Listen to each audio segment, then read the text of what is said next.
안녕하십니까, 주진혜입니다. 전국의대 교수협의체가 주최하는 의료정책 토론회 2부를 시작하겠습니다. 오늘은 1부와 마찬가지로 김윤아 교수님을 모시고 두 번째로는 김윤 교수님을 모셨습니다. 인사들 하시죠. 안녕하십니까. 네, 안녕하십니까. 안녕하십니까. 김윤 교수님은 서울대학교 의료관리학교실에 계시다고 그러는데, 저는 사실 의료관리학이라는 게 뭔지를 잘 모르는데, 네. 어떻게 하다가 이걸 하시게 됐는지, 그리고 이게 뭔지 좀 설명을 좀 해주시면 좋겠습니다. 네. 먼저 뭔지를 설명드리고 네, 왜 네, 했는지를 네. 설명드리는 게 좋을 것 같은데요. 그러니까 뭐 학술적으로 얘기하면 인문사회과학과 의학의 사이에 있는 학문이라고 얘기를 할 수 있을 것 같고요. 실질적으로는 그 의학이라고 하는 기술 지식을 사회 시스템을 어떻게 만들 것인가에 관한 얘기죠. 그래서 이제 여러 가지 의료 정책, 뭐 병원이나 의료와 관련된 조직들을 어떻게 관리하는가 이런 거를 다루는 학문이고요. 의과대학에 와서 이제 많은 어떤 의료 시스템의 문제 또는 사회의 문제를 보면서 내가 그 환자를 보는 의사로 시스템을 고치는데 기여하는 것보다, 그러니까 정책을 잘하면 훨씬 더 큰 영향력이 있는 일을 할 수 있겠다 이런 생각을 하고 의료관리학을 전공하게 됐죠. 예. 저는 이제 경제학을 공부한 사람 입장에서 여쭤보면은, 저희 경제학 쪽에는 이제 보건경제학이라는 네, 분야가 그렇습니다. 있잖아요. 네. 그거랑 어떻게 달라요? 그러니까 의료관리학은 아까 말씀드린 대로 인문사회과학과 의학의 경계에 있기 때문에 그 안에서 저희가 공부를 할 때 보건경제학도 배우고 의료사회학도 배우고 경영학도 배우고 예를 들면 뭐 철학이나 윤리학, 역사학 이런 걸 다 배우죠. 일종의 굉장히 뭐 이렇게 폭넓게 뭐 깊이는 그렇게 깊지 않지만 다양한 인문사회과학을 배운다고 생각하시면 될 것 같습니다. 요번에 그 7월 달에 정부가 네. 그 정책을 발표를 하고, 저도 보통 이제 저는 그 성격이 좀 그 취미가 정책인 사람이 되나서 이렇게 중요한 정책을 발표를 하면 저는 그 정부가 발표하는 보도자료를 읽어봅니다. 근데 그때 그래서 그걸 찾아서 이제 읽어봤거든요. 네. 무슨 말인지 모르게 굉장히 난해한 그 보도자료를 냈더라고요. 네. 근데 이번에 이제 다시 저보고 진행자로 좀 나와달라고 얘기를 해가지고 그걸 네. 제가 다시 찾아서 읽어봤는데, 읽다 보니까 이게 왜 내가 몰랐는지에 대한 좀 실마리가 좀 보였는데, 그 보도 자료에는 보면 공공의료, 네. 지역의료, 네. 의사 정원 확대, 네. 게다가 이제 공공의대까지 껴서 네. 각각 별개의 개념이고 별개의 정책적인 처방을 필요로 하는 것 같은 것들이 한꺼번에 막 섞여 있어요. 그래서 좀 나오신 김에 네. 개념적으로 지역의료와 공공의료, 의대 정원, 그다음에 공공의대, 이 각각의 좀 개념적으로 좀 설명을 좀 해주시면 네. 보는 사람들이 좀 섞이지 네. 않을까 네. 싶습니다. 그러니까 지역의료라고 하는 거는 사람들이 자기가 사는 곳에서 필요한 의료 서비스를 받을 수 있도록 만들어주는 시스템인 거고요. 이제 가벼운 병은 동네에 있는 가까운 의원에 가서 진료를 받고, 조금 더 중하면 이제 종합병원에 가고, 그보다 굉장히 중증이면 이제 대학병원에 가야 되기 때문에 그 지역의료의 단위를 대진료권, 중진료권, 소진료권 이렇게 나눕니다. 네. 근데 이제 거기서 핵심적인 부분은 중진료권인데요. 왜냐하면 그 생명에 영향을 받는 소위 골든 타임이 있는 응급의료 서비스를 제공해야 되는 단위가 중진료권이기 때문이죠. 그래서 보통 1시간 이내에 큰 종합병원에 가서 뭐 뇌졸중이나 급성심근경색이나 외상 치료를 받을 수 있도록 해주는 게 핵심이고요. 그런데 이제 우리나라는 건강보험으로 의료비를 사회적으로 조달하고 사용을 하는데, 네. 의료 서비스를 제공하는 의료기관은 공급을 시장에, 민간에 그냥 맡기고 있습니다. 그렇죠. 공공의 비중이 굉장히 낮고, 그러다 보니 어떤 일이 벌어지냐면 도시에는 병원이 많고 큰 병원이 많고 시골에는 큰 병원이 적은 문제가 벌어지는 거죠. 그것 때문에 의료의 지역 격차, 그러니까 시골에 사는 사람은 평균 수명이 짧고 일찍 죽고 제대로 의료 서비스를 못 받고 그것 때문에 죽고 이런 일들이 벌어지는 거고 도시는 많은 혜택을 누리는 거죠. 그러면 이제 그 의료의 지역 격차라고 하는 문제를 해결하기 위해서 정부는 공공병원을 직접 지을 수도 있고 민간 병원을 지원해서 공공적인 역할을 하게 할 수도 있는 거죠. 여기서 공공의료라고 하는 거는 사람들이 건강하게 사는데 필수적인 의료 서비스를 제공하는 사회적 시스템인 거고요. 아주 좁은 의미로 하면 공공병원이 제공하는 의료 서비스이지만 폭넓게는 민간병원까지를 포함해서 기능적으로 사람들이 보편적으로 의료 서비스 혜택을 받을 수 있도록 만들어주는 시스템이라고 생각하시면 될 것 같습니다. 세 번째로 보면 정원. 네.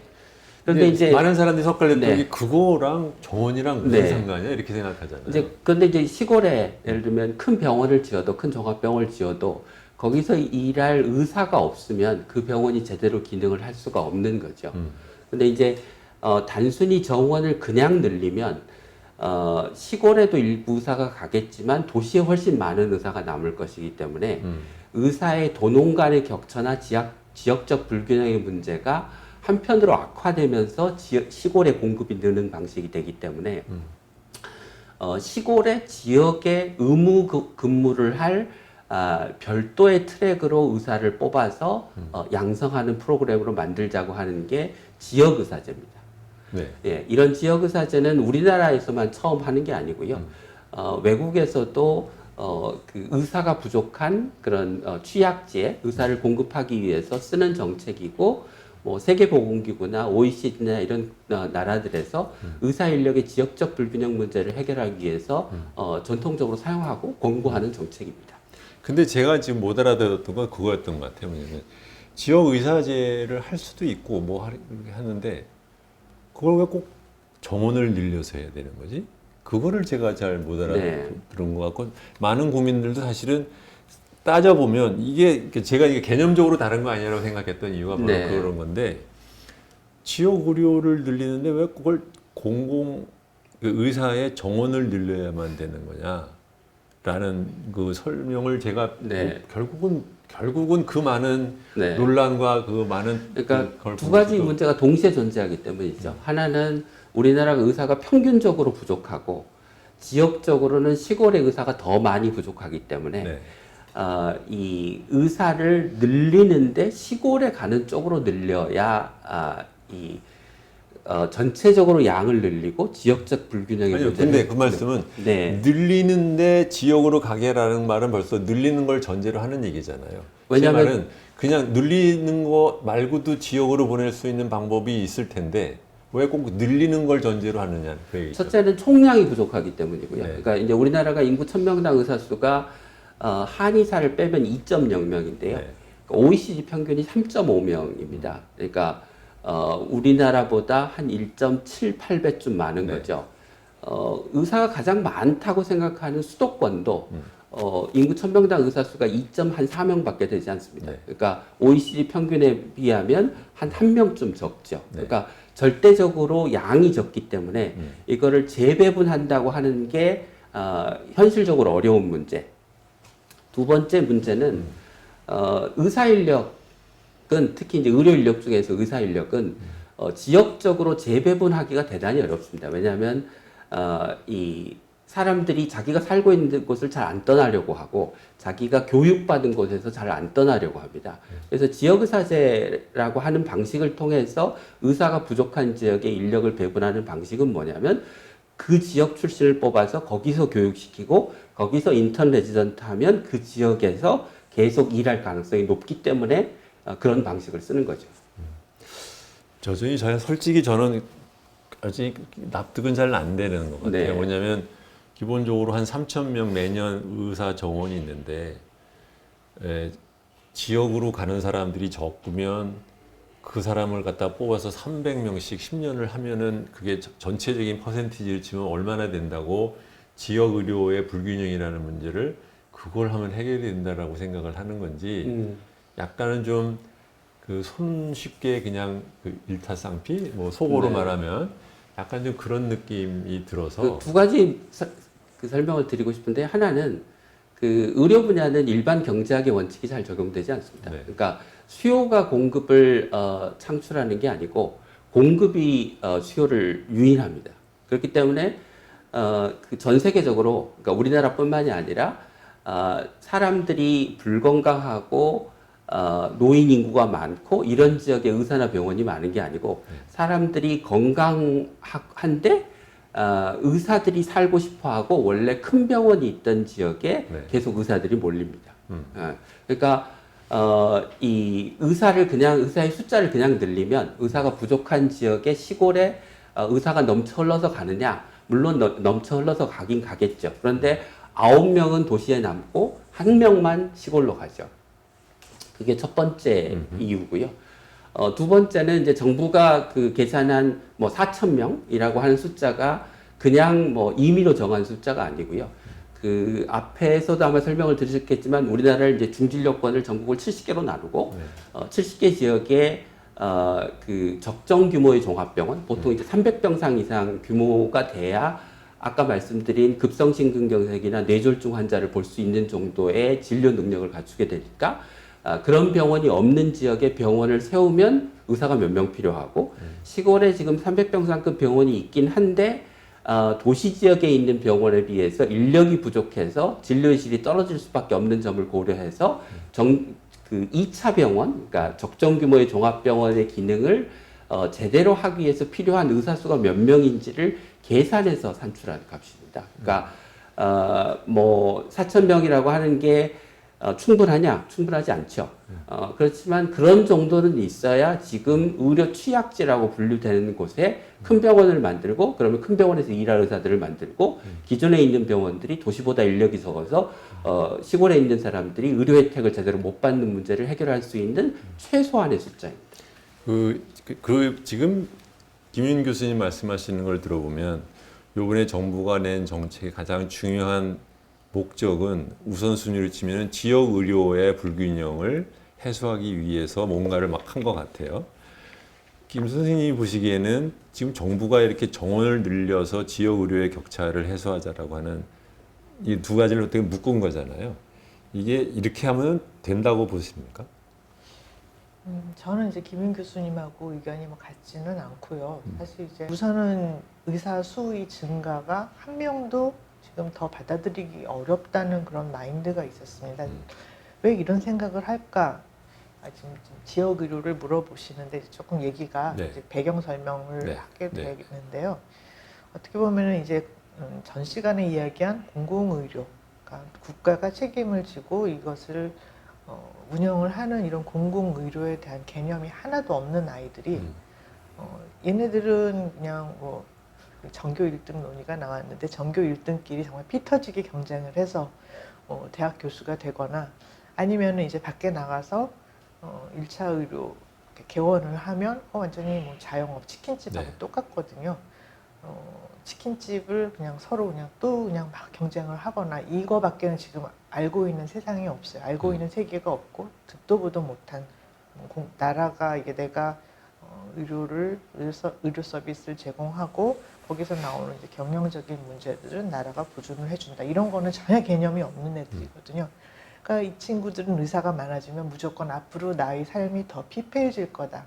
이렇게밖에는 받아들이지 못하고 그래서 상당 부분 지금 이 젊은 친구들한테 공공의료가 무엇인지 그 장을 깔아주지 못했던 이제 정부의 그런 책임이 있었다고 보고요. 또 이제 가장 또 단적인 것이 지금 레지던트들이 나가서 정말 힘들었는데 이 친구들이 그 투쟁 방식에 대해서 모든 걸 다 저는 동의한 건 아니었습니다만은 한 15%인가요? 15%밖에 안 되는 이 친구들이 주당 88시간을 일해가면서 이 큰 병원들을 그동안 돌리고 있었다는 이런 뭐 적나라한 이런 현실들도 다 드러난 것이고 해서 하여간 지금 커다란 변곡점이 된 것 같고요.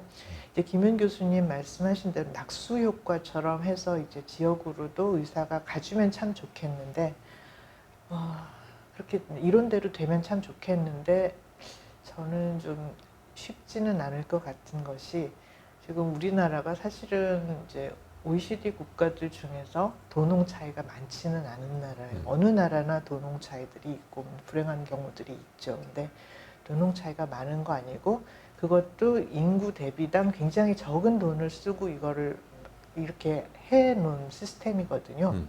그래서 여기서 이제 지금 말씀하신 이제 취약 그 지역에서는 좀 더 이게 좀 사망률이 높고 한 이 문제는 결국은 정부가 추가적으로 이제 돈을 더 재정을 마련을 하고 시스템을 갖춰놓기 전에는 이건 더는 안 되는 어떤 임계점이라는 그런 생각이 들고 이번 이 논란 끝에 국민과 정부와 정책 위반자들께서 뭐 이제 의사, 환자 다 모여서 이제 어떻게 이 돈을 마련할 것인지를 한번 건설적으로 토의를 하는 장이 되었으면 좋겠습니다. 근데 지금처럼 이 시스템 이대로 하면 의사가 4만 명이 되더라도 저는 지역으로 그렇게 많이 안 갈 것 같고 4만 명을 더 늘리더라도 사실 의사 4천 명이 저희가 이제 부족한 것이 의사가 부족한 거는 숫자적으로는 맞는데 좋은 의사가 많아야죠. 사실은 의사 수가 많은 것보다도 우리가 믿고 바로 찾아갈 수 있는 좋은 의사가 많은 게 중요한데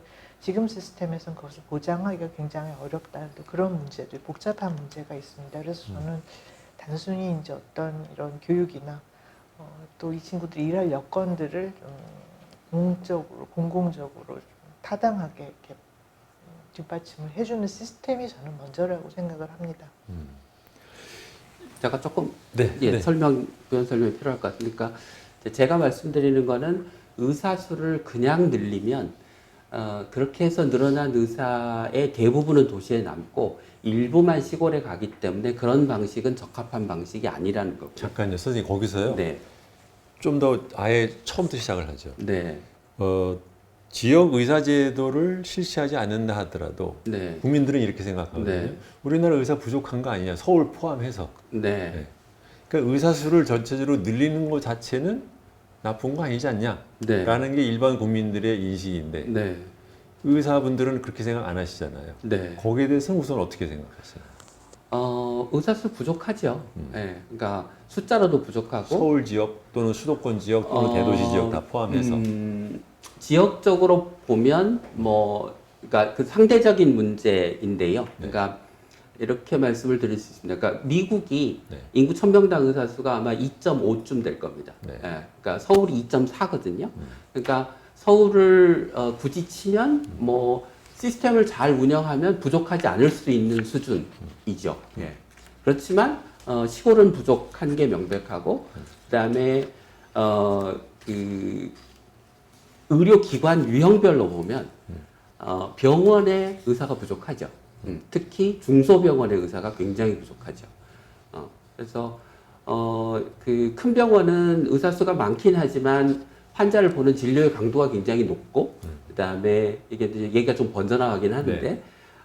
그 외국은 이제 그 간호사를 의사의 진료 보조 업무로 또는 의사가 상당 부분의 업무를 위임해서 그렇죠. 네. 그 보다 효율적으로 일을 하는 시스템을 만들어 나가고 있습니다. 근데 우리는 여전히 의사가 대부분의 의료 행위를 독점하고 있고 의료 행위를 간호사나 다른 인력들에게 안 넘겨주고 있기 때문에 같은 인력을 가지고 있어도 의사들이 더 힘들게 일할 수밖에 없는 구조를 갖고 있죠. 예, 그거는 그게고. 그러니까 서울이 의사 인력이 부족하냐라고 하면 그렇다고 할 수도 있고 아니라고 할 수도 있고요. 그러니까 효율적으로 운영하면 안 부족할 수는 있지만 지금처럼 운영하면 부족하죠. 그게 현상적으로 나타나는 게 의사들은 하루에 15시간, 16시간 이렇게 일을 하고 응급실에 가면 당직 의사가 없어서 응급 환자가 이 병원 저 병원을 떠돌고 그런 게 현상적으로 나타나는 거죠. 그렇지만 그걸 숫자를 늘려서 해결할 거냐? 반드시 숫자를 늘려서 해결하지 않고 예를 들면 응급실의 당직 시스템을 바꾸고 병원 내에서 의사들이 일하는 업무의 방식을 바꾸고 위임하는 인력의 부분을 늘리고 위임 받아서 일할 인력을 늘리면 지금 인력으로도 운영할 수는 있죠. 네. 제가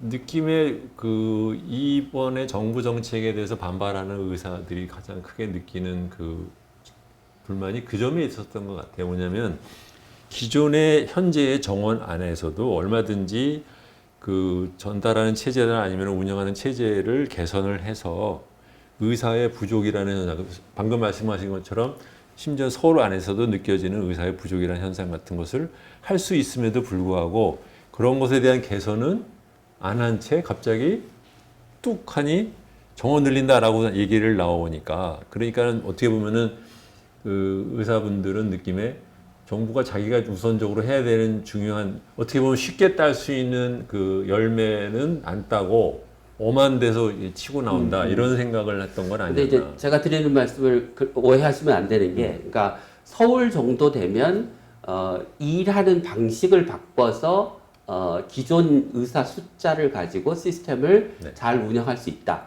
그런데 지금 서울에 있는 의사 수의 절반이나 뭐 한 3분의 2쯤밖에 안 되는 시골과, 그리고 이제 시골의 문제뿐만이 아니라 거기는 큰 병원이 없고 작은 병원에는 병상당으로 치면 대학병원 의사 수의 3분의 1, 4분의 1밖에 안 되는 의사가 있는 상황에서는 그런 병원이 그 인력을 가지고 어떤 방법을 써도 환자를 제대로 볼 수는 없다. 근데 그런데 아까 말씀하실 때 OECD 통계를 보면 우리나라가 지역별 의사 수의 격차가 다른 나라보다 훨씬 좁다고 하시지 않았나요? 좁죠. 네. 근데 이제 그것도 약간 설명이 필요한데요. 네. 그러니까 그 OECD 통계 중에서 이제 도농간 격차라고 하는 그 통계를 내는데, 그 도시와 농촌을 분류하는 기준이 그렇게 세밀하지 않습니다. 그렇긴 하죠. 예. 그래서 그 통계를 가지고 그 OECD 국가의 도농간 격차, 우리나라의 도농간 격차를 굉장히 세밀하게 정밀하게 비교 평가할 수는 없고요. 그다음에 이제 앞서 제가 말씀드린 것처럼 기존에 있는 의사 인력을 도시에 있는 이미 의사 인력을 시골로 배치하는 건 굉장히 어렵습니다. 그러니까 그건 기존 연구를 통해서도 드러난 것이고, 그냥 상식적으로 생각을 해봐도 예를 들면 40대 의사가 전문의가 전공의 받고 내가 어느 병원 또는 개원을 하고 있는데 애들이 다 커서 지금 학교에 다니고 있고 내 삶의 터전이 여기에 있는데 갑자기 시골에 내려가서 시골 병원에 근무를 하려면 그건 굉장히 어려운 일이죠. 그러니까 애초부터 그 지역 출신이 거기에 일하면서 거기에 삶의 터전을 가지고 사는 방식의 의사, 그렇게 되는 의사를 양성해야 지역에서 일하는 의사를 만들 수 있는 거고, 그게 지역 의사제인 거죠. 예. 그러니까 지역 의사제와 같은 방식이 아니고서는 시골에 병원을 짓더라도 그 병원에 일할 의사들이 없으면 결국 그 지역에 사는 주민들은 의료 혜택을 받을 수가 없고, 그러면 사망률은 올라가고 도시와 농촌의 격차는 해결할 수가 없고, 보험료의 측면에서 보면 서울에 있는 사람들이나 예를 들면 강원도 속초에 있는 사람들이나 다 능력에 따라서 똑같은 보험료를 내는데 서울에 있는 사람들은 병원이 많으니까 의료 혜택을 훨씬 많이 받고, 속초에 있는 사람은 예를 들면 강릉이나 춘천이나 원주로 오지 않으면 서울로 오지 않으면 그런 혜택을 받을 수 없는 게 그 보험료를 내는 부담하는 측면에서도 굉장히 불평등한 거죠.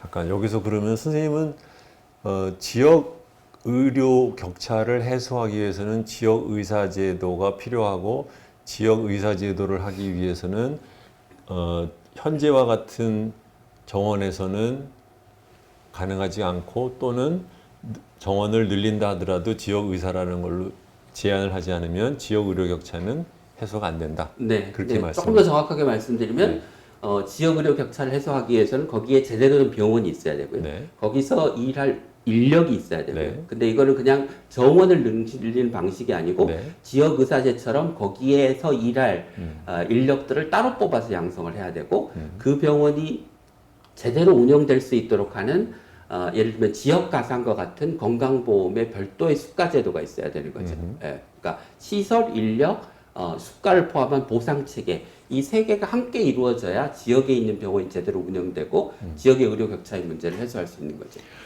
김연아 교수님께서는 우리나라의 지역별 의료 격차가 심각하고, 두 번째로는 그것을 어떻게든 간에 정부가 개입을 해서 해소하도록 노력을 해야 된다라고 생각하시나요?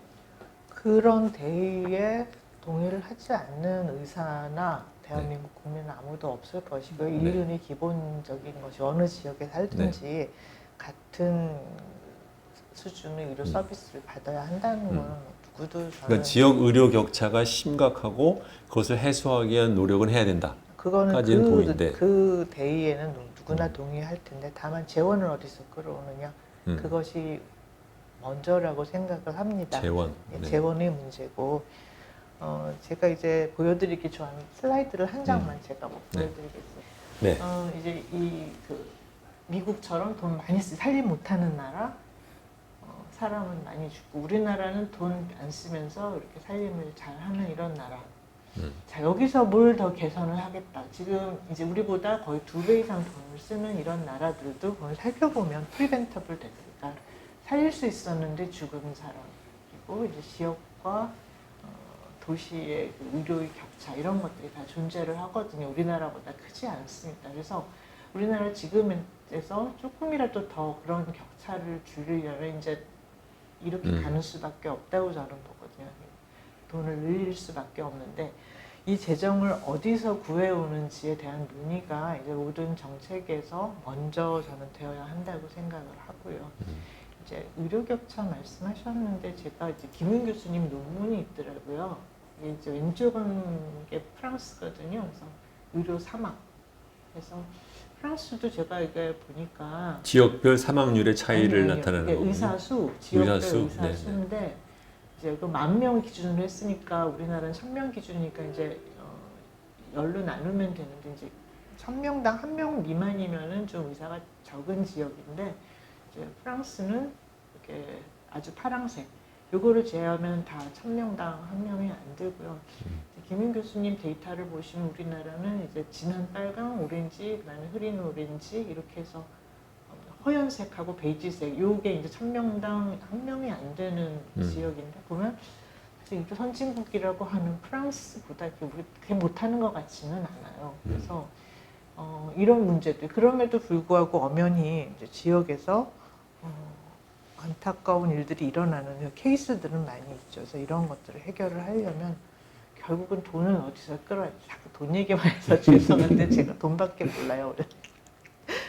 이 재정은 어디서 마련해야 할지 이 문제가 해결이 되기 전에는 이거는 참으로 해결할 수 없고 의사들이 많이 이번에 이제 의사들이 그 젊은 친구들이 그렇게 막 그 저항을 하고 했던 것이 그 어떤 이런 그 지역에서 의사를 많이 이제 늘린다 하더라도 지역에서 자기들이 마음 놓고 일할 수 있는 그런 장을 못 봤던 거라고 저는 생각을 하거든요. 앞으로 이거를 이제 잘 해결을 해 나가야 하는 것이 정책의 중요한 과제라 생각합니다. 근데 제가 조금 말씀 다 하셨나요? 말씀 다 예, 하셨어요? 나 네. 다 했습니다. 네. 근데 아까 김윤 선생님께서 네. 얘기할 때 지역 의료 격차는 지역 의사제도 플러스 지역의 병원을 만드는 것, 그다음에 거기에 따른 뭐 숙관 아니면 다른 재정 네, 지원 이 세 네. 가지가 다 같이 들어가야 그렇죠. 된다라고 네. 얘기를 하셨는데 네. 김 선생님은 그 중에서 재정 지원이 먼저 돼야 된다 이렇게 얘기를 하시는 건가요? 네, 그렇죠. 왜냐하면 이미 이제 한번 계산서가 한번 나온 적이 있죠. 참여정부 때 네. 지금 30% 공공의료 얘기인데 음. 하려면 4조인가 그때 화폐 가치로 4조인가 5조가 필요하다고 그때 이제 계산서가 나오는데 한 번도 정부에서 그 예산을 마련한 적이 없던 것으로 알고 있습니다. 그리고 또 그 외에도 지금 지난 시간에 조승현 원장님 말씀하시지만 정부가 이 공공적인 영역에 돈을 낼 의지가 없다는 너무나 많은 사인들이 보이거든요. 그런 상황에서 어떻게 이것을 믿고 이렇게 앞으로 이제 좀 공적인 영역, 지역에서 좋은 뜻을 가지고 지역에서 근무를 할 수 있다는 이 신뢰를 어떻게 가질지 참 고민이라는 생각은 듭니다. 그 말씀을 듣다 보니까 네. 그런 생각이 들어요. 뭐냐면 일부에서 말한 것과 뭐 연결을 해서 말하면 우리나라에서 이런 의료 정책에서 정부가 적극적으로 재정적으로 지원을 해서 풀 수 있는 문제에 대해서 적극 대응을 한 경험이 없는 상태다 보니까 의사분들께서는 정부에 대한 기본적인 불신이 굉장히 강하고 그러한 와중에 지금 말씀하신 것처럼 김윤 교수님은 이제 세 가지가 다 있어야 된다고 하지만 네. 의사들 입장에서는 재정 지원 저 사람들이 할 리 없고 그렇죠? 설립 병원 만드는 거 있는 공공의료병원도 산에다 올라가는 사람들이 저걸 제대로 할 리가 없고 결국은 의사만 늘어나는 결과만 나오는 거 아닐까? 네, 네. 그렇게 생각할 수도 네. 있을 것 같겠네요. 그러니까 이제 불신의 문제가 네. 있고요. 그 불신을 할 만한 충분한 이유가 있다고 저는 근거가 있는 생각합니다. 불신이죠. 왜냐하면 네. 뭐 과거의 의료 네. 정책 네. 과정에서 그 의사들 입장에서는 이해할 수 없는 일들이 벌어지는 게 많으니까요. 근데 이제 그 이야기를 이렇게 풀어볼 수 있을 것 같아요. 그러니까 불신이 문제라면 그 확실한 약속을 받아내는 것을 조건으로 해서 의사 인력을 늘리는데 동의할 수 있다라는 입장을 가질 수 있는데 그게 아니라 우리는 정부를 못 믿으니까 절대 안 돼라고 이야기하면 그러면 지금 현재 존재하는 의료의 격차 그러면 시골에 살고 있는 사람들 가까운데 병원이 없어서 급성심근경색이나 뇌졸중이 발생하면 골든타임 내에는 절대로 병원에 갈 수 없는 사람들의 문제는 어떻게 해결할 거냐라는 거죠. 그러니까 정말 그게 지역의료의 격차를 해결하는데 동의한다. 그렇지만 정부를 못 믿겠다라고 하면 정부가 지역의료의 문제를 해결하는 데 필요한 투자도 하고 병원도 세우고 정책도 바꾸는 거를 다 지키면 우리도 동의하겠다라고 얘기할 수 있었어야 되는데 그런 목소리는 없었다는 거죠. 이번 파업에서. 네.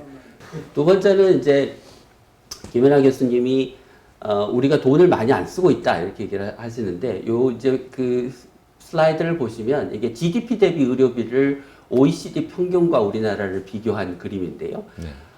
우리나라가 이제 낮았죠. 그런데 우리나라가 건강보험의 보장성을 강화하면서 의료비가 급격하게 증가합니다. 네. 그래서 아마도 작년 말 또는 올해면 우리가 OECD의 국가의 GDP 대비 의료비 8.8%를 아마 넘어설 것 같아요.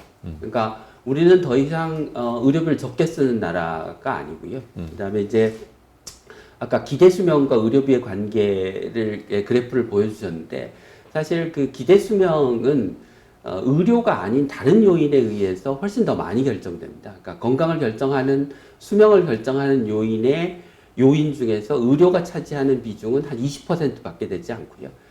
나머지는 환경이나 사람들의 생활 습관이나 유전적 요인이 대부분을 차지해서 우리나라가 쓰는 의료비 대비 수명이 긴 이유는 상당 부분은 건강한 생활 습관에 기인하고 그게 이제 시기가 상당 부분을 차지하고 비만율이 낮은 것 이런 것들에 기인하기 때문에 물론 뭐 의료가 기여하지 않았다는 얘기는 아닙니다. 근데 의료가 상당 부분을 기여하지만 그 의료의 수준 또는 의료 서비스를 얼마나 받느냐가 그 우리나라 국민의 기대 여명의 상당 부분 대부분을 설명하는 건 아니다라는 말씀을 좀 드리고 싶습니다. 근데 그 제가 지금 말씀을 들으면서 그 정부의 그 보도 자료를 좀 봤어요. 그러니까 지금 그리고 김연아 선생님도 어떻게 보면 그 맥락이신 것 같아서 눈에 더 띄는데 세 가지를 말씀을 하셨잖아요. 네. 지역 의사제, 병원 설립, 재정적인 지원. 그러면 근본적으로는 지역 의료의 격차를 해소하기 위한 거다. 그러면 정부가 정책을 발표를 할 때 시작은 우리나라의 지역 의료의 격차는 이러이러하다. 그 원인은 이러이러하다. 그렇기 때문에 정부는 뭐를 하려고 한다. 그 중에 하나는 지역 의사 제도다. 네, 네. 근데 지역 의사 제도를 현재 그냥 하면은 안 될 것 같으니까는 그러면은 의사 정원도 늘려야겠다. 이렇게 가는 것으로 나가는 게 논리적인 흐름 아닌가요? 근데 네. 거기에 비해서 정부 자료는 딱 뭐냐? 첫 번째가 딱 의대 정원 확대 추진. 그리고 말씀하신 그 두 번째 무슨 병원 만들고 하는 것은 다른 거 얘기하는 거에 그냥 하나의 줄 하나에 슬쩍 들어가 있어요. 뒤에 붙어 있죠. 네네. 뒤에 그러면 지역의료 대책이라고 국민반이 하는 것도 있죠. 아니라 의사분들도 마찬가지로 전달하는 메시지는 우선 정원부터 늘리게 보겠다는 거네. 그리고 나중에 뭐 병원을 갖다 짓겠다든가 뭐 수가라든가 아니면은 뭐 재정적인 지원한다는 얘기는 그냥 해보는 말. 네, 네. 그렇게 듣지 않겠어요? 뭐 그렇게 들으실 수도 있기 때문에 제가 왜냐면- 의사들의 정부 왜냐면 정책에 대한 불신이 정부 이거에 보면 네. 지역 의료 격차가 생기는 원인에 대한 분석 전혀 없거든요.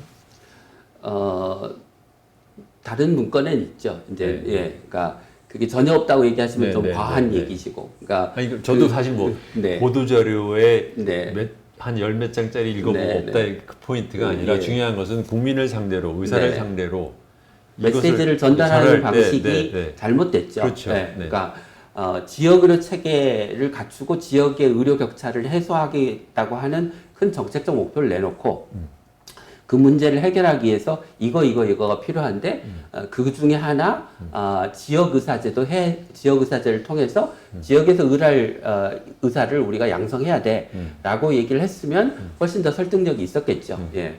그런 점에 대해서 저도 굉장히 아쉽고 그렇게 발표하지 않은 것을 보면서 정부가 정말 지역 의료 체계를 지역의 의료 격차 문제를 해결할 정책적 의지가 있느냐라는 의심을 저도 똑같이 하고 있는 사람이고요. 근데 이제 저는 그 정부를 믿고 안 믿고라기보다는 저는 정부가 우리 사회가 가야 되는 바람직한 방향으로 어떻게 가도록 만들 것이냐의 관점에서 일을 바라봅니다. 그러니까 저도 정책을 하는 사람이고 정책을 연구하기도 하지만 실제로 정부의 정책에 다양한 경로를 통해서 영향을 미치고 정부의 정책이 바람직한 방향으로 나가도록 노력하고 있는 사람 입장에서 저보고 정부를 믿냐? 그러면 저는 정부를 반쯤 믿습니다.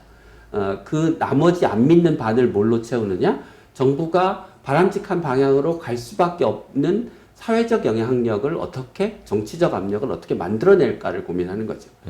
그렇게 하기 위해서 예를 들면 언론에 기고도 하고 방송에 나가서 인터뷰도 하고 국회의원도 만나고 그 설득이 될 만한 공무원을 만나서 설득을 하기도 하고 하는 거죠. 그러니까 의사 집단도 의사 집단 내에 굉장히 다양한 스펙트럼의 의사가 있듯이 정부가 하나가 아니지 않습니까? 잘 아시겠지만. 그러니까 정부 안에 다양한 견해를 가진 사람들이 있고 그 중에서 나의 노력을 통해서 움직일 수 있는 사람들에게 적극적으로 영향을 미치고 그걸 통해서 정부의 정책 방향을 바람직한 방향 쪽으로 옮기려고 노력하지요. 정부를 믿겠다 못 믿겠다라고 하는 거는 약간 제 생각에는 반대를 하기 위한 핑계를 찾는 어떤 일종의 판단 같은 느낌이 들어요. 그러니까 어떤 집단도 그 안에 믿을 수 있는 집단, 믿을 수 없는 집단 그렇게 나눌 수 있나요? 예를 들면 의사는 믿을 수 있는 집단인가요? 믿을 수 없는 집단인가요? 예를 들면 기업가는 믿을 수 있는 집단인가요? 믿을 수 없는 집단인가요? 그렇게 답을 하는 게 가능한가요? 질문이 잘못된. 네, 질문이 잘못됐죠. 그러니까 정부를 어떻게 움직일 것인가? 기업은 어떻게 경쟁력을 가지면서도 노동자를 보호하고 사회 전체의 공익에 기여하는 방향으로 기업이 행동하게 만들 것인가가 우리의 질문인 거죠. 근데 그렇게 이제 말씀하시는 저도 동의하는데 더 정확하게 표현을 하면 국민 저같이 나름 정책에 대해서 관심이 있는 사람 포함해서 의료에 대해서 전문 분야가 아닌 사람 포함하고 또 한편으로는 이제 의사 집단이라고 하면 그분들이 못 믿는 것은 그냥 단순하게 정부를 못 믿는다는 뜻이 아니라 우리나라에서 적절한 의료 체제를 만드는 정책을 개선하는 과정에서 정부가 그동안 해온 행동, 그 행동의 뒤에 깔려 있는 어떤 일관된 어떤 태도, 그것을 못 믿는 거겠죠. 근데 이제 그 부분은 사실 의사들의 책임이 상당히 있습니다. 그러니까 그 의사협회 그리고 의료계의 많은 단체들이 내부 정치를 합니다. 그 내부 정치를 하는 과정에서 정부와 건강보험을 적으로 돌리고 욕을 하면 의사들한테 박수를 받고 의사들한테 박수를 받으면 그 다음에 무슨 선거를 하든지 어떤 자리를 차지할 수 있는 좋은 근거가 되거든요. 그래서 제가 이제 정부위원회에 굉장히 많이 참여를 하는데 정부위원회에 참여하면 의사단체의 대표로 나온 사람들이 거기서는 적극적으로 반대를 안 하거나 또는 회의를 잘 하고 난 다음에 회의장 바깥에 나가서 의료계에 있는 잠깐만요. 전문지들하고 선생님, 인터뷰를 할 때는 저는요 네. 이렇게 얘기가 아까 말씀 그 쉬는 시간에 얘기를 했듯이 소위 말하면 분쟁의 당사자들의 태도나 이런 것을 갖고 얘기를 하는 것은 네. 뭐 기껏 토론하는 것에 별로 네. 그 생산성은 굉장히 낮은 분야일 네. 것 같아요. 근데 그것보다는 이제 그래서 얘기를 좀 원래로 돌리면 네. 제가 계속해서 질문하고 싶은 게 그거 같아요. 뭐냐면 거기에 대해서 조금 두 분의 의견을 좀 듣고 싶어요. 뭐냐면 지역 의사 제도를 실시를 하고 말씀하신 대로 지역에 병원을 국가가 만들고 뭐 재정적인 지원을 하는데 의사 정원을 늘리지 않으면 불가능합니까? 근데 잠깐만 제가 드리는 말씀은 그 사람들의 태도를 비난하려는 게 아니고요. 네. 의사협회를 포함한 의료계 단체의 의사결정 구조와 의사소통 구조를 바꾸지 않으면 갈등을 조장하는 사람들이 지지를 받고 그렇게 지지를 받기 위해서 갈등을 조장하는 구조가 계속될 거고 그 얘기는 나중에 하죠. 예. 그건 좀 다른 그게- 얘기인 것 같아요. 그게 결국은 정부 정책에 대한 불신 네. 그리고 그게 결국은 의사들한테 도움이 되지 않는 방향으로 의사들의 정치적 선택을 하게 만든다는 거죠. 네, 알겠습니다. 그 구조를 바꾸시기 위해서 그런 구조가 어떤 문제를 낳는지에 대해서 의사 집단이 자기를 내부를 좀 들여다볼 필요가 있다는 거죠. 네, 네, 네. 제 질문 다시 할게요. 네. 지역 의사 제도 또는 지역 의료 격차를 해소하기 위해서 지역 의사 제도를 한다라는 거 전제를 깔고 그다음에 정부가 병원을 만들고 재정적인 지원을 한다고 할 경우에 만약에 의사 정원을 늘리지 않으면 불가능한가요? 지금 의사 수가 부족하냐 그렇지 않느냐로 계속 갑론을박인데 저는 조금 이제 보는 견해가 이 의료 서비스 질을 떠나서는 의사 수가 많다 적다를 논하는 건 아무 의미는 없다고 생각을 하고요. 다시 한번요. 의료의 질, 의료 서비스를 의료 서비스의 질을 따져야 하는데 네. 대표적으로 이제 1차 진료의들이요. 1차 진료의가 OECD 국가에서 평균 재진 시간 15분을 보거든요. 환자를. 그 기준으로 그러니까 지금 우리나라 3분 진료가 만연한 게 저는 굉장히 가장 큰 문제라 생각을 하는데 15분 진료를 모든 사람들이 볼 수 있는 시스템이 된다면 우리나라는 의사 수가 굉장히 부족한 건 사실입니다. 근데 지금 3분 진료로 이렇게 그냥 박리다매식으로 이렇게 넘어간다면 우리나라 의사 수가 부족하지 않고요. 그런 개념에서 우선은 시작을 해야 할 것 같고 제가 이제 저희 학교는 병원이 춘천에 하나가 있어요. 춘천에 이제 있는데 여기에 제가 속하는 분과의 교수를 초빙을 하려고 너무나 많은 애를 쓰다가 지금도 공석인데 춘천만 해도 서울에서 1시간이면 요즘은 오는데 춘천 강원도 도민을 위주로 이렇게 좀 선발을 했어요. 이제 한림대학교 교수님 초빙한다. 근데 강원도 도민이신 분들도 여기 안 계시더라고요. 가시더라고요. 그래서 도대체 이게 무슨 일일까 하면서 굉장히 저는 이 답은 없습니다만은 의사 수를 많이 늘리면 이분들이 정말 지역으로 갈 것인가 저는 거기에 대해서는 조금 회의적이거든요. 왜냐하면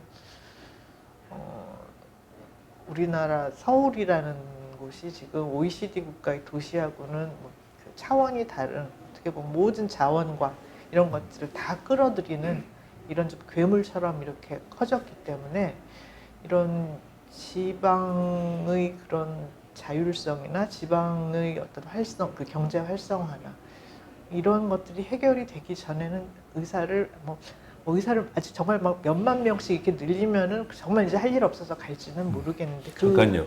단순히 의사를 늘려서는 지역 의료 격차를 해소할 수 없을 거라는 것에서는 저를 포함해서 모든 사람이 이미 동의가 된 것 같아요. 네. 중요한 것은 정원을 늘리지 않고도 다른 제도 개혁을 통해서 의료 격차를 해소할 수 있다고 보느냐, 그거에 대한 질문을 굉장히 어려운 질문인데 그 답은 제가 드릴 능력은 없을 것 같은 것이 정책을 하시는 분들은 특히 다른데 선한 생각을 가지고 정책을 해도 결과는 아무도 모르는 그렇기는 거거든요. 하죠. 네. 그래서 정말 이제 의사 수를 늘리지 않고 지역에 가는 것을 정말 인센티브를 굉장히 많이 주면 그 사람들이 이제 지금 이 상황에서 갈 것인가? 그걸 이 잘 질문한 모르겠고요. 이유는 예. 정부가 그렇게 얘기를 했기 때문에 네. 물어보는 거죠. 네. 그렇죠. 의사수를 늘린다고 지역을 다 채울 보장은 없다고 생각을 하는데 그러나 의사수를 늘리지 않으면 지금하고 똑같을 거라고 생각을 합니다. 선생님한테 똑같은 질문이요? 네. 의사 정원을 늘리지 않고 말씀하신 병원을 짓고 재정적인 지원을 하면 해서는 해도 정원을 늘리지 않은 한 안 됩니까? 네, 불가능하다고 생각합니다. 첫째, 그러니까 아까 앞서 말씀드린 대로 전체적으로 의사 숫자가 부족해요. 그러니까 갈 만큼 지금 의사가 남는 지역이 없어요. 서울을 포함해서. 두 번째, 그 애초에 얘기는 서울 지역도 근본적으로 부족하다는 걸 그럼요. 인정하신다는 네. 거고. 그리고 지역에서 애초에 근무할, 그러니까 지방에, 시골에서 근무할 의사를 별도로 만들지 않고서 소위 낙수 효과로 인력을 늘려서 글로 가게 만드는 것도 굉장히 부작용이 많고 네. 기대하기 어려운 효과죠. 그러니까 결국은 그 지역에서 의무 근무를 조건으로 하는 별도의 트랙으로 의사를 만들고 그 의사가 그 지역에 있는 병원에서 정말 실력을 마음껏 발휘하고 그 전문가로서의 만족감을 느낄 수 있도록 하는 시스템을 만들어주면 의무 복무 기간 이후에도 그 지역에서 계속 진료를 하도록 만들기를 우리가 기대하는 거죠. 네. 예. 그런 노력을 해 나가야 되는 거죠. 그게 될까? 근데 물론 여전히 논리적으로 그 노력을 하는 것과 그것이 왜 정원을 늘려서만 해야 된다는 데는 전 여전히 이해를 잘 못하겠어요. 그러니까 총수가 부족하니까요. 이게 총수가 결국 뭐냐면 네. 정원을 늘리지 않고 그걸 하면은 서울에 부족한 것이 더 부족하게 될까봐 늘리자는 얘기처럼 그러니까 들리잖아요. 이제 만약에 그러면 그 의사 수를 늘리지 않고 지역 의사제 정원을 일부 배정한다면 네. 지금 현재 3,058명이 의과대학의 정원 네. 중에서 네. 예를 들어서 500명을 떼서 네. 2,500명은 기존 방식으로 선발을 하고 500명은 지역 의사제로 선발을 할 수는 있겠죠. 그렇죠. 전액 네. 장학금으로 하고 네. 뭐 하고. 근데 그것은 총수가 적정하다는 가정 하에는 그게 정책적 옵션이 될 수 있겠지만 그렇죠. 총수도 부족하고 지역적 격차도 동시에 존재하는 상황에서는 그 지역 부족한 지역의 의사 인력을 채우기 위해서 의과대학 정원을 늘리는 게 합리적인 선택이죠. 그렇다면 논리적으로 지역 의사를 위한 300명 말고 서울 부자는 것도 같이 늘려서 한 1000명이나 한 500명씩 늘리지 왜 또 꼭 지역 의사만 달랑 늘립니까? 저는 그렇게 늘렸으면 좋겠습니다. 네. 네. 근데 그렇게 늘리면 파업이 아니고 그보다 더한 거를 하시겠죠, 의사들이. 예. 그나마, 그 수용할 수 있는 수준이 저는 제가 애초에 주장한 거는 적어도 1000명은 늘려야 된다고 주장을 했고요. 그 1000명의 근거가 이것저것 다 고려하면 그런 정도의 의사 수가 필요하기 때문에 말씀을 드렸던 건데 정부가 그걸 이제 400명으로 쪼그라뜨렸고 그 400명으로 쪼그라뜨린 거를 정책으로 발표를 했는데도 불구하고 전례 없는 파업이 일어났는데 뭐 애초에 제가 주장한 대로 1000명쯤 늘리자고 정부가 발표했으면 지금보다 훨씬 더 심각한 상황이 됐겠죠. 예. 어떠세요? 선생님 의견은 어떠세요? 만약에 우리나라 의사가 부족하고 그러기 때문에 만약에 가능하다면 500명 또는 1000명 정도씩 늘리는 것이 좋다라는 그 제안, 아이디어에 대해서 동의하시나요? 말씀드린 대로 지금의 우리나라 의료 시스템, 박리담회로 돌아가는 이 시스템에서는 그 논란은 별로 의미는 없다고 생각을 합니다. 네. 그 의미는 없다고 생각을 하고 또 하나 이제 지역의 의사들이 안 가는 이유는 바로 뭐 의사가 아닌 여기 계신 많은 분들이 서울에 사는 똑같은 이유예요. 그래서 지역의 연봉을 아무리 많이 줘도 안 가는 거. 그러니까 그것만 해도 이번에 이제 저는 파업 때 굉장히 좀 마음이 아팠던 게 옛날 20년 전에 의사 파업을 할 때도 그 논리, 돈 많은 놈들 자기 밥그릇 싸움. 요게 똑같이 또 이 비난 구조로 돌아가는데 이미 지방에는 돈을 많이 줘도 안 가는 것이 바로 그 반증인데도 불구하고 그렇게 돼서 이것은 지역 균형 발전이라는 큰 그 그림이 그려지기 전에는 저는 그 의사 수를 많이 늘려서 지역에 그만큼 보충을 하겠다 하는 것이 저는 별로 실효성은 없지 않을까 생각을 합니다. 실제로요. 다 제가 김연아 교수님 하시는 말에 다 동의하는데 지금 하시는 말씀 중에 한 가지 이해할 수 없는 부분은 지역의사제라고 하는 거는 의사가 부족한 지역에 근무하는 것을 조건으로 해서 애초부터 뽑는 거거든요. 네. 그리고 그 조건을 이행하지 않으면 의사 면허를 취소하는 게 정부의 네. 대책이거든요. 그러면 물론 그 의사가 평생 거기서 일하는 건 우리가 보장을 할 수가 없지만 적어도 의무 복무 기간 동안에 그 지역에서 일하게 만드는 거는 우리가 예측 가능한 결과인데 그게 왜 지역의 의사 부족 문제를 해결하는데 전혀 도움이 되지 않는 대안이라고 생각하시는지는 사실 잘 이해를 못하겠어요. 저희가 진행자가 조금 의견을 좀 말해보겠습니다. 두 가지 말씀을 드리면 하나는 이 문제 갖고 제가 제 주위에 있는 사람들이랑 많이 얘기를 했는데 많은 사람들 얘기가 한국의 지역 간 불균형이라는 이 체제 하에서는 지역의사제를 하든 지역병원을 하든 결국에는 지역에 있는 사람은 여전히 서울로 다 우리나라의 종합병원으로 다 올 거다. 그래서 만들어놔도 설사 지역병원을 만들어놔도 거기에 손님이 없을 수 있다. 그 문제들을 얘기를 해요. 네.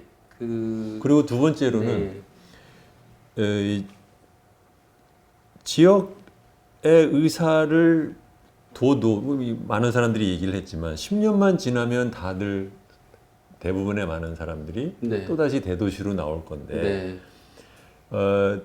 어떻게 보면 약간 정책 쳐놓고는 굉장히 졸렬하고 약간은 좀 과다하다. 소위 말하면 일종의 10년간 사람을 이렇게 집어서 끄집어가지고 이렇게 하는 우겨박는 방식이잖아요. 네.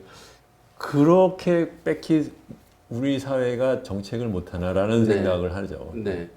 요 그림을 좀 잠깐 보시면요. 이게 이제 우리나라를 전체 56개 중진료권으로 나누고 그 중진료권별로 입원 환자의 사망률을 계산한 겁니다. 네. 근데 이제 환자의 중증도가 다 다르기 때문에 그걸 보정해서 중증도 보정 사망비라고 하는 걸 구한 겁니다. 그러니까 전국 평균이 1.0이고 1.0보다 높으면 평균에 비해 사망률이 높은 건데요.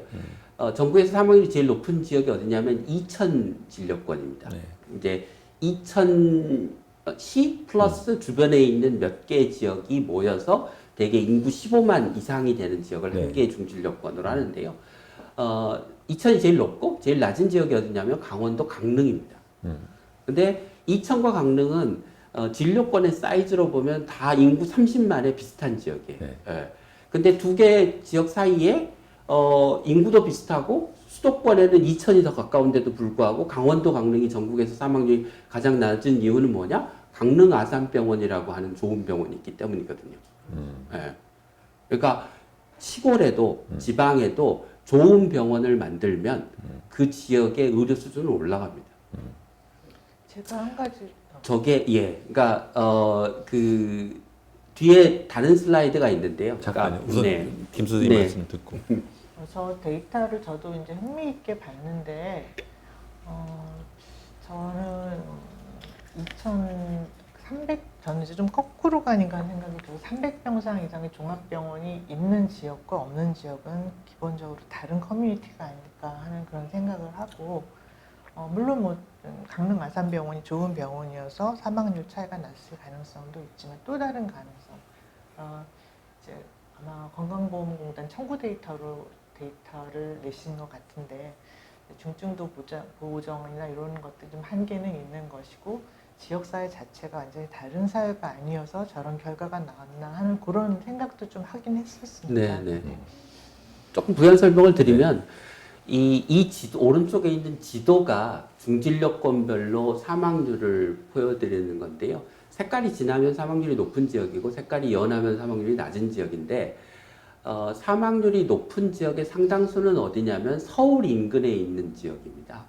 그러니까 여기서도 보시면 뭐 이천, 그다음에 어디 있죠? 뭐 시흥, 의정부, 뭐 안양 이런 지역들이 사망률이 높은 지역인데요. 그러니까 이거는 서울이 가지는 그 환자를 빨아들이는 구심력 때문에 주변 지역에 서울 주변임에도 불구하고 큰 병원이 없어서 사망률이 높은 거거든요. 그러니까 그 지역사회 특성이라는 게 서울 옆에 있었다라는 게 특성이라면 특성일 수는 있지만 그 이외의 다른 조건, 예를 들면 뭐 인구 구조나 환경이나 이런 요인 때문에 사망률의 격차가 나는 건 아니라는 거죠. 그러니까 그 얘기는 무슨 얘기냐면 우리가 의료 정책을 통해서 충분히 개선할 수 있는 요인, 제대로 된 병원 짓고 제대로 된 의사들이 거기 가서 근무할 수 있는 조건을 만들면 지역의 의료 격차 문제는 해결할 수 있다. 물론 근본적으로 우리 사회의 사회 경제적인 지역 격차의 문제를 서울 쏠림, 대도시 중심의 쏠림의 문제를 해결해서 그냥 자연스럽게 해결할 수 있으면 좋겠지만 그거는 뭐 의료 정책의 범위도 아니고 참 오랜 시간이 걸려야 되는 전체 사회를 개조해야 되는 문제이기 때문에 그게 되기까지 기다릴 수는 없는 거고 당장의 문제를 해결할 수 있는 우선 우리가 할 수 있는 정책을 효과가 있다고 한다면 하는 게 맞다. 그러니까요. 근데 지금 말씀하시는 거를 죄송하지만 듣기에 따라서는 김윤 교수님이 말씀하신 건 너무 당연한 말씀을 하신 거 아니라고 생각할 수 있어요. 왜냐하면 그 지역에 좋은 병원이 있으면 지역 격차 없어진다. 당연하죠. 근데 네. 중요한 것은 네. 그 지역에 그러면 좋은 병원을 갖다 우리가 만들지 못하는 이유가 뭔지를 생각을 해야지. 정부가 시장에 공급을 맡기고 개입하지 않았기 때문이죠. 아니요. 정부가 잠깐요. 해야 될 책무를 하지 않았기 근데 때문이죠. 그러니까 거기에서 그게 지역 의사가 없었기 때문에는 상관없는 거잖아요. 결국은 뭐냐면 아까 말한 세 박자 중에서 정부가 만든 병원이 아니고 재벌 기업이 만든 병원이지만 그 병원이 어느 지역에 있으니 그 지역의 지역 의료 격차가 굉장히 해소되었다라는 말씀이잖아요. 그러면 그와 마찬가지로 그러면 똑같은 질문은 그와 비슷한 병원이 전국적으로 균일하게 또는 어느 정도 평균적으로 잘 퍼져 있지 않은 이유가 뭘까? 그거를 얘기를 해야 되는 거 아니에요? 시장에 공급을 맡겼기 때문이죠. 그러면은 어떻게 해야 돼요? 그러니까 정부가 개입해서 그 사람들은 사는데 네. 큰 병원이 없는 지역에는 큰 병원을 만들어야 되는 거죠. 안 공공병원을 만들었죠. 세우거나 네. 아니면 민간 병원을 지원해서 네. 민간 병원이 큰 병원으로 역할을 네. 하게 하거나 그렇게 했나요? 그렇게 하자는 거죠. 그렇게 아니 근데 하도록 그러니까 하자는 말과 또는 그곳에 그러니까 그 동안에 그러니까 이런 것 같아요. 뭐냐면 그 정도면 우리나라의 보건 의료 정책에서 엄청난 새로운 그 물꼬를 틀겠다는 얘기면. 근데 말씀하신 그 보도자료의 뒤에 보시면 네. 전국을 70개 중진료권으로 나눴는데 의료 취약제가 몇 개 진료권이고 그 지역에 거점 병원들을 만들고 그 거점 병원들이 적절하게 운영될 수 있도록 하는 지역 가산제라고 하는 것을 하겠다라고 하는 내용이 정부 보도자료 안에 들어가 있습니다. 네. 네. 물론 그게 네. 정부가 그 정책을 그대로 한다고 하는 것을 믿을 수 있겠느냐? 그것만 가지고 No. 물론 못 믿죠. 믿고 안 믿고를 떠나서 네. 제 준비의 차이라고 볼 수도 있을까. 만약에 이것이 그렇게까지 중요하고 선제 조건이라고 하면 그것을 훨씬 더 깊게 정리된 걸로 정부가 이 정책을 이렇게 하겠다고 발표를 하고 그 과정에서 뭐 정원을 늘린다 이런 것도 고려를 하겠다든가 아니면 추진하겠다 이렇게 나와야 되지. 제가 앞에서 말씀드렸지만 저도 정부가 그렇게 했어야 된다고 생각하고 그렇게 하지 않았기 때문에 정부를 반만 믿는다고 거기까지는 말씀드렸고요. 예. 동의가 서로가 되시네요. 네, 그렇지만 중요한 거는 정부를 믿고 안 믿고의 문제가 아니고 정부가 어떻게 올바른 방향으로 의료 정책을 하도록 만들 것인가이고 그런 관점에서 보면 정부가 그 약속을 지키도록 하기 위해서 우리가 무엇을 해야 될 것인가가 질문이지 정부를 믿고 안 믿고의 문제가 아니라는 거죠. 그게 올바른 질문이 아니라는 거죠. 아니요, 그러니까요. 그러니까 조금 반복되는데 정부를 의사 집단이 못 믿거나 아니면 국민들이 뜬금없게 느꼈던 큰 이유 중에 하나는 뭐냐면 정부가 이런 식으로 지역 의료 격차에 대한 적극적인 정책을 써본 적이 없는 사람. 어떻게 보면 사실 정책의 변화에는 첫 번째로는 현황에 대한 적나라한 분석과 설명과 사과까지는 아니지만 이것에 대한 반성을 하는 과정이 있었을 때에 무엇을 하겠다고 말할 때 신뢰가 가는 것이지. 그러니까 정부를 믿냐 안 믿냐 이렇게 1차원적인 질문이 아니라 그 정부를 믿게 하기 위해서 정부가 하는 그 중요한 그 단계를 정부가 안 한 상태에서 어떻게 믿느냐 이렇게 되는 네, 얘기를 하는 거죠. 뭐 네. 그러니까 근데 지금 믿느냐 아니냐 네, 포인트가 네. 아니라 우리는 포인트는 정책의 시퀀스라고 그럴까? 그러니까 우선순위 또는 차례라는 면에서 정부가 지금까지 보이는 태도의 변화를 의사 집단들이 못 느낀다라는 것이 제가 보기에는 가장 큰 문제인 것 같아요. 김윤 교수님 말씀하신 대로 의협의 저희는 말펑션이라고 하죠. 말펑션은 이건 한두 해 일어난 일도 아니고 네. 저도 의사의 한 사람으로서 사실 정책 정부나 국민 상대로 해서 이제 그 의사 대변인으로 하는 사람들이 이런 정도의 안목으로 일을 해왔다는 게 참 책임을 통감해야 하는 일이긴 하고요.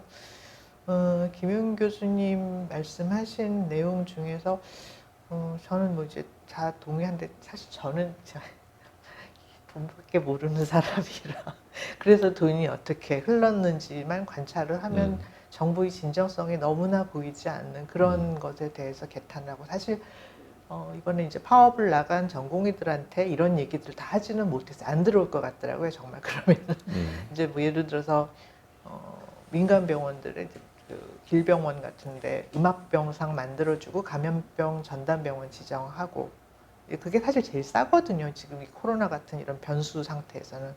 근데 그거를 해놓고 8월 달에 바로 이 정책을 발표하고 나서 8월 초에 갑자기 더 이상 그 돈을 못 주겠다 하고 감염병을 해지를 시켜버렸어요. 네, 그렇죠. 그러니까 이거 다 뜯고 이런 병원들은 뭐 병상 하나 비워놓으면 돈벌이가 얼만데 다 뜯고 하고 있었는데 그러고 나서 코로나 사태가 갑자기 또 이렇게 좀 심각해지니까 다시 재지정.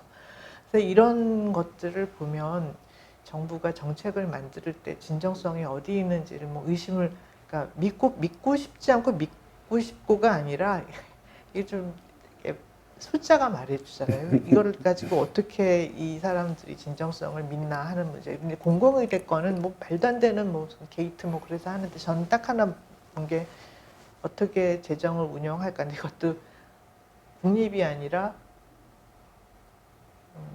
뭐라고 그러죠? 법인이죠, 법인. 법인으로 이것을 운영을 한다고 돼 있더라고요. 네. 그러면 이거 국가에서 이제 결국은 이 학교의 운영을 손을 놓겠다는 사인이 아닌가 이런 게 보이더라고요. 그래서 이런 문제들 좀 잘 그러니까 아주 복잡한 사안은 지금 돈 법인 흐르는 말씀하신 것만 거는 그 공공의대 말씀하시는 예, 거죠. 공공의대 이번에 새로 만드는 네, 네. 데서 그래서 아주 이 복잡한 사안을 볼 때 제일 심플한 방법은 돈이 어떻게 흐르나를 보고 숫자는 거짓말을 안 하거든요. 그래서 이제 김윤 교수님께서도 좋은 정책들을 많이 펴주실 텐데 이 돈, 이 어디서 저는 지금 이제 김윤아 선생님께서 이제 뭐 약간은 이제 반 농담으로 또는 반 사케스틱하게 말씀을 하시면 사실은 그 말씀이 맞아요. 뭐냐면 정부가 하는 말로만 되면 우리나라 뭐 천국돼 있어요. 제 분야로 치면 이제 뭐 금융권이라고 치면 이 노무현 정권부터 우리나라 뭐 아시아의 금융 허브 만들겠다고 말했어요.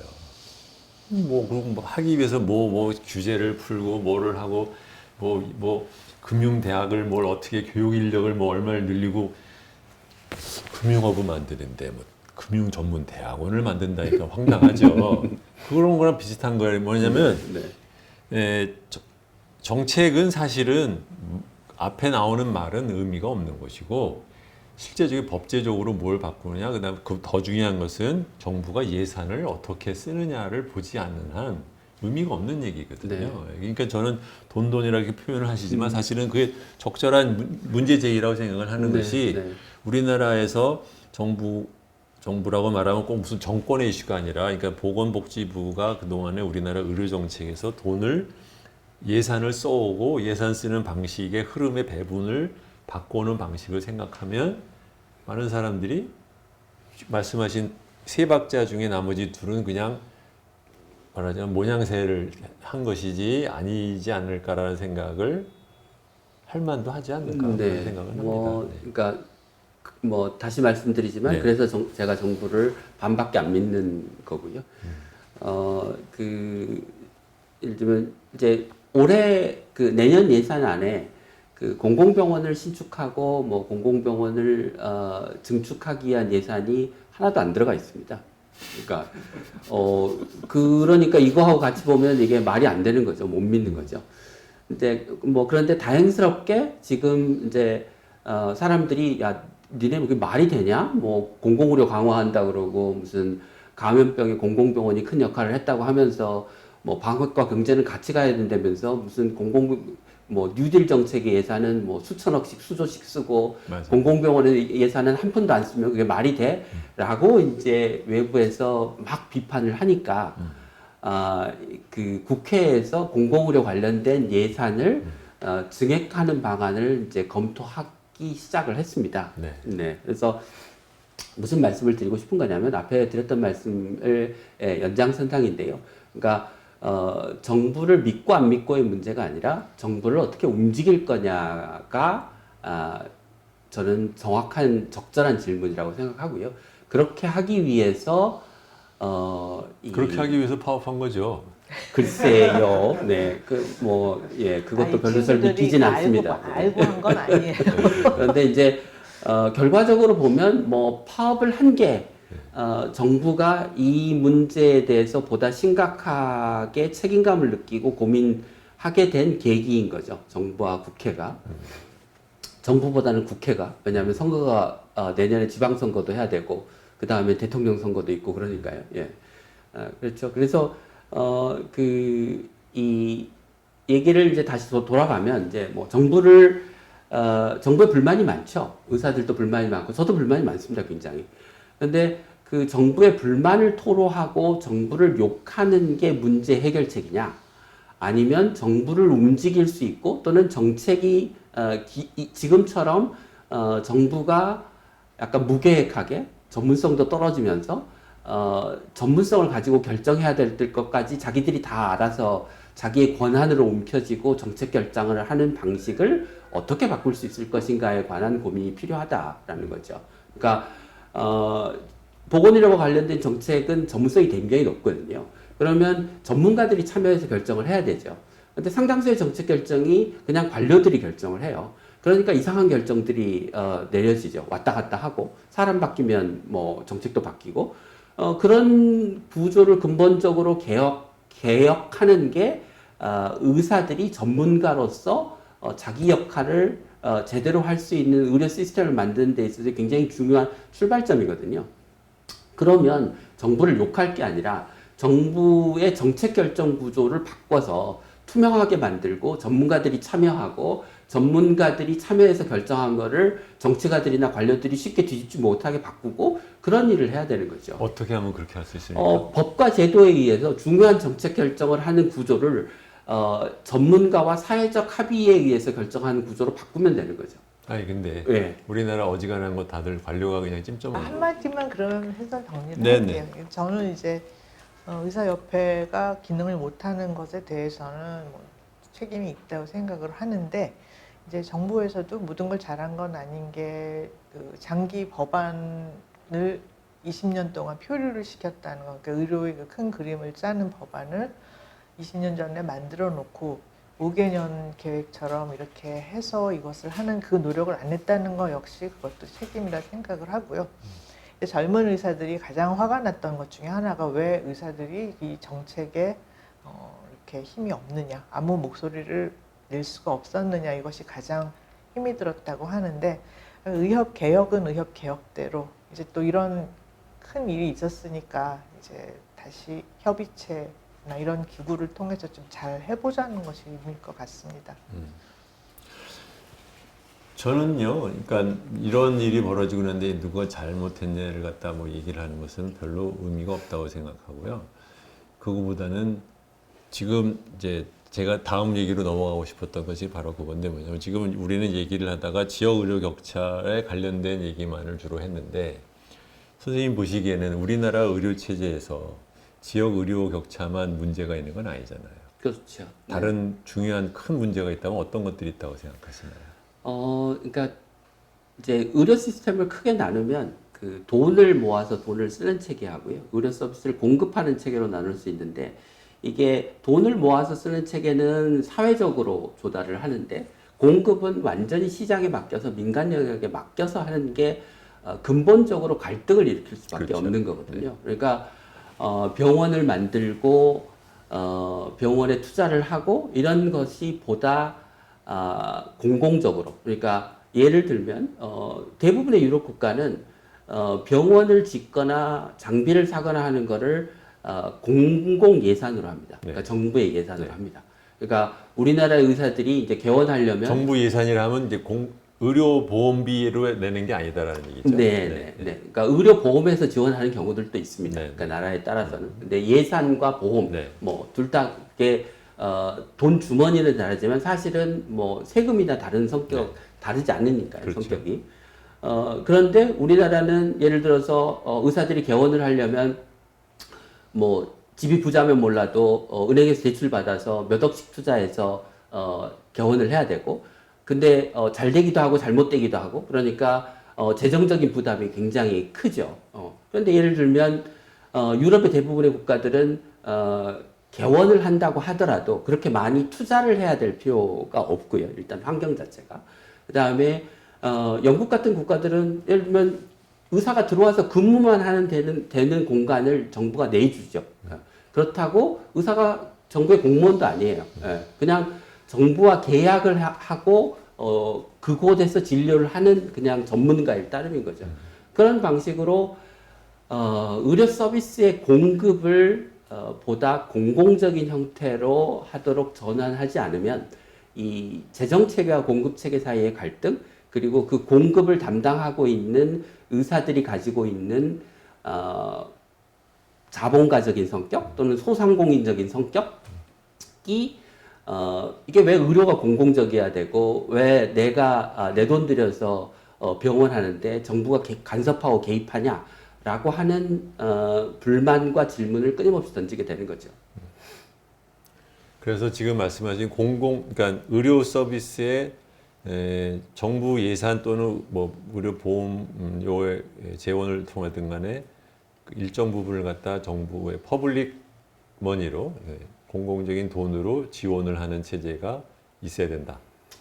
그 얘기 하신 거죠? 뭐 예를 또 다른 게 들면 그다음에는 또 뭐가 있습니까? 그 다음에요. 그 다음엔 뭘까요? 그러니까 전달 체계 같은 게 굉장히 중요하겠죠. 그러니까 그게 이제 사실은 그 공급에 정부가 개입을 하게 되면 의료기관들이 현재처럼 무한 경쟁 각자 도생을 하는 구조에서 벗어날 수 있습니다. 그러니까 대학병원은 중환자 보고 동네 의원은 경환자 보고, 그다음에 중간 단계에 있는 2차 병원은 아까 말씀드린 대로 응급환자 보고 중증도 입원 환자 보고, 그런 식으로 서로 역할 분담을 할 수 있는 게 어느 정도 가능해지겠죠. 어떻게 하면요? 그러니까 공급에 개입을 하게 되면 그 병원이 마음대로 병상을 늘리거나 마음대로 장비를 사거나 하지 못하게 됩니다.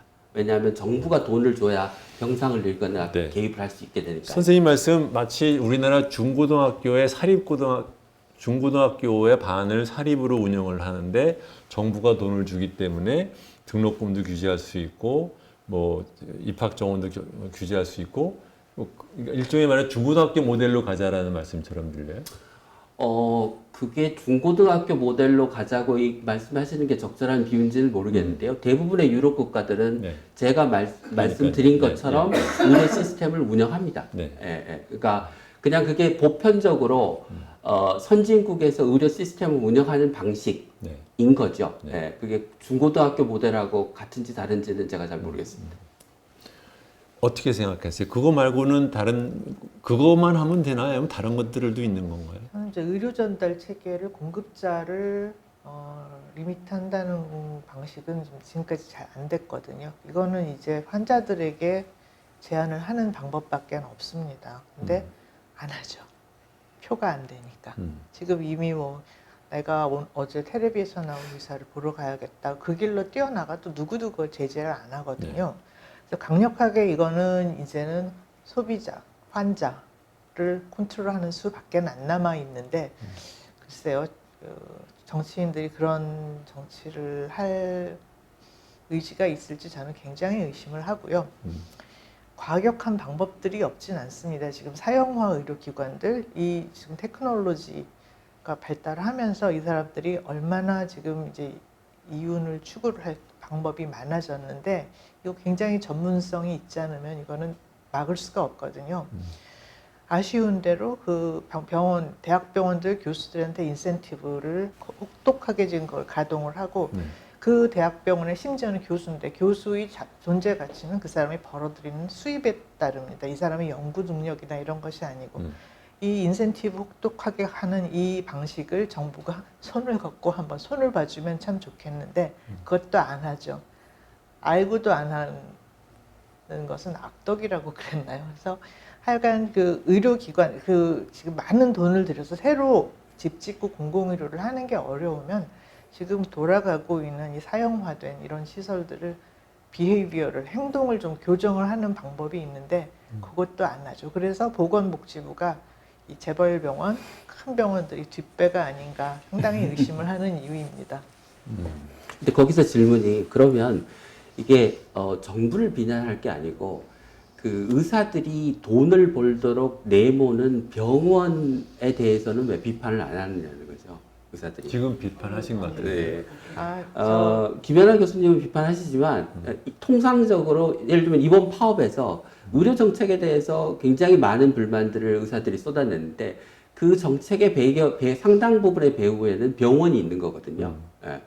의사들로 하여금 배운 대로 교과서에 있는 대로 진료하지 않고 돈을 벌도록 내모는 병원의 행태에 대해서는 왜 비판하지 않느냐. 부계자 입장인 제가 보기에는요. 저는 어떻게 봤냐면 울고 싶은데 뺨을 때린 거예요. 다시 한번 뺨 때리다는 표현을 씁니다. 뭐냐면 그 특히 젊은 의사들이 느끼는 각종 말하자면 위기의식 또는 불만들이 팽배해 있는데 그 중에는 방금 말씀하신 것처럼 병원의 경영진의 운영하는 방식에 대한 불만도 있을 수 있고 뭐 여러 가지가 있겠죠. 근데 그런 과정에 이것을 어디로 그 폭발할까에 대한 그 단초를 못 찾고 있는 와중에 정부가 말하자면 이 정원 확대, 그것도 말하자면 제대로 된 컨설테이션을 거치지 않은 정원 확대를 확 들이대는 그러는데 그거를 뭐 코로나에다 공공으로 막 이만큼 해서 하는 걸 보고 이제 울고 싶은데 뺨 때린 꼴이 됐다라고 저는 생각을 해요. 그럼 분노를 표출한 그냥 대상이 된 건가요, 정부가? 제가 그 설명을 좀 부연을 하자면 작년에 이제 굉장히 생생형을 이국종 교수 사태라는 게 있었어요. 네. 이게 아주 전형적인 건데 이국종 교수 하면 대한민국 대표 의사, 유력 대권 국민적으로 신망을 얻는 대표적인 유력 대권 주자와도 끈끈한 관계가 있는 이런 사람이 병원에다가 이제 그 중증 외상 환자 센터 만들으라고 정부에서 돈을 띄워줬다 이거죠.